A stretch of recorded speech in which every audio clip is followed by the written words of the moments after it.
بسم اللہ الرحمن الرحیم۔ السلام علیکم ورحمۃ اللہ وبرکاتہ۔ حضرت سیدنا یونس علیہ السلام نے حضرت سیدنا جبریل علیہ السلام سے فرمایا، میں روئے زمین کے سب سے بڑے عابد یعنی عبادت گزار کو دیکھنا چاہتا ہوں۔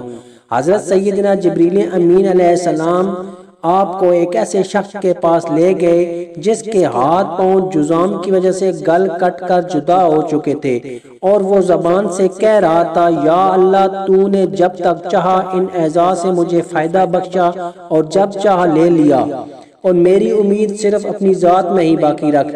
اے میرے پیدا کرنے والے، میرا تو ہی مقصود، بس تو ہی تو ہے۔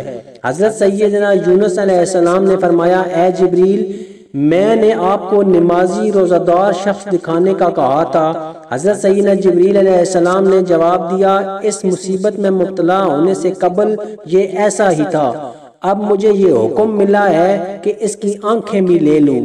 چنانچہ حضرت سیدنا جبریل علیہ السلام نے اشارہ کیا اور اس کی آنکھیں نکل پڑی، مگر عابد یعنی عبادت گزار نے زبان سے وہی بات کہی، یا اللہ جب تک تو نے چاہا ان آنکھوں سے مجھے فائدہ بخشا اور جب چاہا انہیں واپس لے لیا۔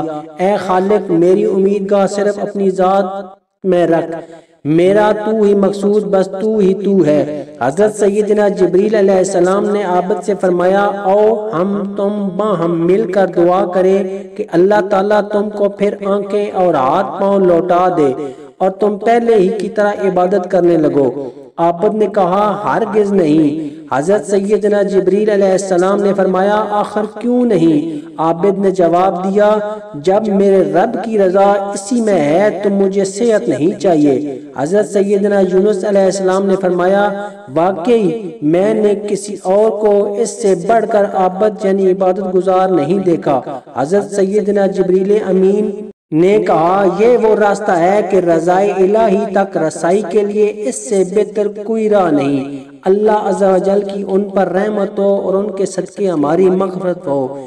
جے سونا میرے دکھ وچ راضی، میں سکھ نو چلے پاواں۔